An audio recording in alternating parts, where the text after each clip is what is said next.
जिस तकनीक को लेकर किसी को नहीं थी उम्मीद, चीन की काट वाली वो तकनीक देने जा रहा ब्रिटेन। दोस्तों, समंदर में चीन और पाकिस्तान की साजिशें लगातार बढ़ती ही जा रही हैं। यही कारण है कि अब भारत ने हिंद महासागर की तरफ तैनात अपने वॉरशिप को खूंखार हथियारों से लैस करने के लिए स्वदेशी तकनीक के साथ साथ बाहर की तकनीक को खरीदने की योजना भी बनाई हुई है, क्योंकि भारत को ये तकनीक तुरंत प्रभाव से चाहिए, क्योंकि इन्हें तैयार करने के लिए काफी समय की जरूरत होती है, जो फिलहाल दुश्मनों को देखते हुए भारत के पास नहीं है। लिहाजा अब भारत अमेरिका, रूस, फ्रांस और ब्रिटेन के साथ तकनीक खरीद रहा है।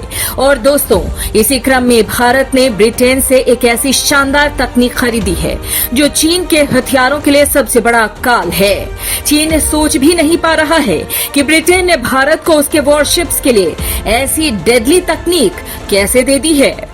दोस्तों, वो तकनीक है इलेक्ट्रिक प्रोपल्शन सिस्टम, जो अब भारत को ब्रिटेन से मिलने वाली है। भारतीय जंगी जहाजों को इलेक्ट्रिक प्रोपल्शन सिस्टम से लैस करने की तैयारी है। इसके लिए भारत और यूनाइटेड किंगडम की सरकार के बीच बातचीत चल रही है।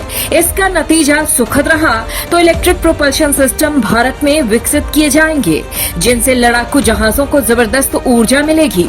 चलिए आपको बताते हैं कि भारत और ब्रिटिश सरकार के बीच किस तरह के समझौते की चर्चा है और इलेक्ट्रिक प्रोपल्शन सिस्टम क्या होता है और आखिर चीन क्यों इतना डरा हुआ है इस तकनीक से।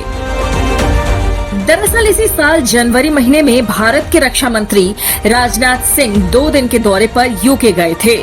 तब एक बार फिर से इलेक्ट्रिक प्रोपल्शन सिस्टम को लेकर भारत ने ब्रिटेन से बातचीत की थी।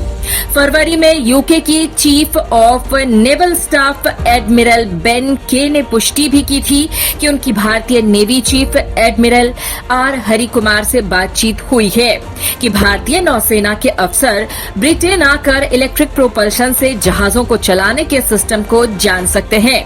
इसके बाद दोनों देशों ने एक संयुक्त इलेक्ट्रिक प्रोपल्शन वर्किंग ग्रुप भी बनाया है, जिसकी मुलाकात फरवरी में ही यूके में हो चुकी है। अब ये बातचीत और आगे बढ़ने की चर्चा है। सबसे पहले तो आपको ये बताते हैं कि इलेक्ट्रिक प्रोपल्शन सिस्टम आखिर होता क्या है और इसके फायदे क्या हैं। दरअसल वर्तमान में भारतीय जहाज डीजल इंजन, गैस टरबाइन या स्टीम टरबाइन से चलते हैं, जिससे इनकी गति काफी कम होती है। इलेक्ट्रिक प्रोपल्शन सिस्टम के जरिए और भारी लड़ाकू जहाज आसानी से सागर में दौड़ाए जा सकेंगे। हथियारों को चलाना भी आसान हो जाएगा। इसके लिए भारतीय अधिकारी औपचारिक प्रस्ताव को स्वीकार करने से पहले उसका परीक्षण कर रहे हैं। इससे भारी जहाज समुद्र में ज्यादा गति के साथ चल सकेंगे। अगर ये समझौता होता है तो इलेक्ट्रिक प्रोपल्शन सिस्टम से जुड़ी ट्रेनिंग, उपकरण और इसके विकास के लिए ब्रिटेन की जीई पावर कन्वर्जन और भारत की भारत हेवी इलेक्ट्रिकल्स लिमिटेड मिलकर साथ काम करेंगी। Integrated full electric propulsion system के विकास के लिए दोनों कंपनियां समझौते पर हस्ताक्षर भी कर चुकी हैं। इस तरह से काम करता है electric propulsion system. Electric propulsion system के तहत पानी के जहाजों में पूरी तरह से या आंशिक रूप से प्रोपल्शन यानी कि चलाने के लिए और इसके हथियारों को चलाने के लिए इलेक्ट्रिक पावर सिस्टम का इस्तेमाल किया जाता है। इसके लिए डीजल, गैस या स्टीम से चलने वाले इंजनों को डीजल जनरेटिंग सेट से जोड़कर ज्यादा क्षमता वाले इलेक्ट्रिक पावर का इस्तेमाल किया जाता है। इससे पैदा होने वाले पावर का इस्तेमाल जहाज में पावर की सभी तरह की जरूरतों को पूरा करने के लिए किया जाता है। इसी से इलेक्ट्रिक मोटर के जरिए जहाज को चलाया जाता है। हथियारों और रडार के लिए जरूरी पावर इसी से मिलती है। पावर की अन्य सभी जरूरतें भी इसी से पूरी होती हैं। इंटीग्रेटेड इलेक्ट्रिक प्रोपल्शन सिस्टम यानी पानी के जहाजों को चलाने की अत्याधुनिक तकनीक है। इसमें जहाज की पावर की सभी जरूरतों को इलेक्ट्रिकल पावर से पूरा किया जाता है और ये इलेक्ट्रिकल पावर जहाज में ही पैदा किया जाता है। इसमें जहाज को चलाने के लिए पावर और जहाज की दूसरी जरूरतों और हथियारों में लगने वाली पावर को इंटीग्रेटेड कर उसका इस्तेमाल किया जाता है। इस सिस्टम में एक या इससे अधिक पावर बस का इस्तेमाल होता है।